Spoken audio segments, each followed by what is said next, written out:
விடாமுயற்சி பிப்ரவரி 6ஆம் தேதி ரிலீஸ் ஆயிடுச்சு. சரி, இப்போ இந்த படத்தோட இயக்குனர் மகிழ் திருமேனியோட முந்தைய படங்கள்லாம் மிகப்பெரிய வெற்றி படங்கள் அப்படின்னு சொல்கிறத விட தனித்துவமான படங்கள்னு சொல்லலாம்.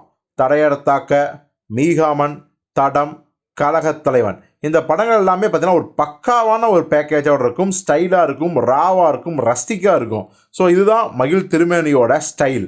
இப்போது சில வருடங்களுக்கு முன்னாடியே மகிழ் திருமேனியோட அந்த மீகாமன், தடம் இந்த படங்களை பார்த்து மிரண்டு போன விஜய் அவர்கள் மகிழ் திருமேனியை கூப்பிட்டு கதை கேட்டால் மனுஷன் ஒரு கதை சொல்கிறதுக்கே நிறைய பேர் திணறுவாங்க.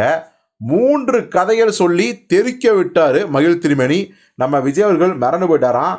இப்போ இந்த 3 படங்களில் 3 கதைகளில் உங்களுக்கு பிடிச்சது எதுன்னு மகிழ் திருமேனி கேட்க, ஆனால் எனக்கு 3 கதையுமே செம்மையாக இருக்குண்ணா, ஒன்று பண்ணுங்க, உங்களுக்கு என்ன தோணுதோ இந்த 3ல் அதை பண்ணுங்க, நான் ரெடி அப்படின்னு சொல்லிட்டாரு. நீங்கள் ரெடியானா போதுமா, உதயநிதி ரெடி ஆகணும்ல அப்படின்னு சொல்கிற மாதிரி உதயநிதி ஏற்கனவே மகிழ் திருமேனி கமிட் பண்ணிச்சார் பார்த்தீங்களா, அவர் டக்குன்னு மகிழ் திருமேனியை வர வச்சு கழகத் தலைவனை ஆரம்பிச்சிட்டாரு. ஸோ அதுக்கப்புறம் மகிழ் திருமேனியும் விஜயும் இணையவே இல்லை, இணையதுக்கான வாய்ப்பும் இல்லாமல் போச்சு. விஜயும் அரசியலுக்கு போனதால் இனிமேல் அந்த வாய்ப்பு இல்லை அப்படிங்கிறதும் கன்ஃபார்ம் ஆயிடுச்சு. ஆனால் இதே நேரத்தில் தான் நம்ம தலை அஜித்தை வச்சு விடாமுயற்சி படத்தை எடுத்திருக்காரு. இத்தனைக்கும் விஜய்க்கு சொன்ன இந்த 3 கதைகளையும் அஜித்துக்கும் ஆரம்பத்தில் சொன்னாராம். ஆனால் அஜித் நினச்சது என்னன்னா, இங்கே பாருங்கள், ஏற்கனவே படம் லேட் ஆயிடுச்சு, நான் ஒரு 3 மாதம் 4 மாதத்துக்குள்ளே ஷார்ட் டைமில் ஒரு படம் பண்ணணும்னு நினைக்கிறேன், நேர்கொண்ட பார்வை மாதிரி.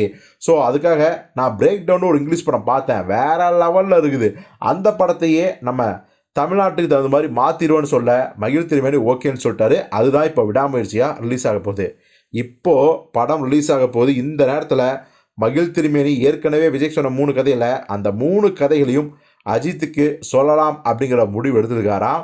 ஸோ கண்டிப்பாக அஜித் அவர்கள் விடாமுயற்சி ஷூட்டிங்கில் மகிழ் திருமேனிக்கும் அவருக்கும் ஏற்பட்ட மனஸ்தாபங்கள், கருத்து வேறுபாடுகள் இது எல்லாத்தையும் மறந்துட்டு இந்த 3 கதைகளையும் கேட்டார்னா மீண்டும் பார்த்தீங்கன்னா சில வருடங்கள் மகிழ் திருமேனி கூட பண்ணுவார் அஜித் அவர்கள். எப்படி சிறுத்தை சிவாவோட 4 படம், ஹெச் வினோத்து கூட 3 படம், அது மாதிரி மகிழ் திருமேனி கூடயும் மேலும் 2 படங்கள் கூட பண்ணுறதுக்கான வாய்ப்பு இருக்குது. ஸோ பொறுத்திருந்து பார்ப்போம். நீங்கள் சொல்லுங்கள், அஜித் அவர்கள் மீண்டும் மகிழ் திருமேனி இயக்கத்தில் அவர் நடிக்கணுமா, அது நடித்தா எப்பேற்பட்ட படமாக வரும் அவருடைய ஓன் ஸ்கிரிப்டில் அப்படிங்கிறதையும் சொல்லுங்கள்.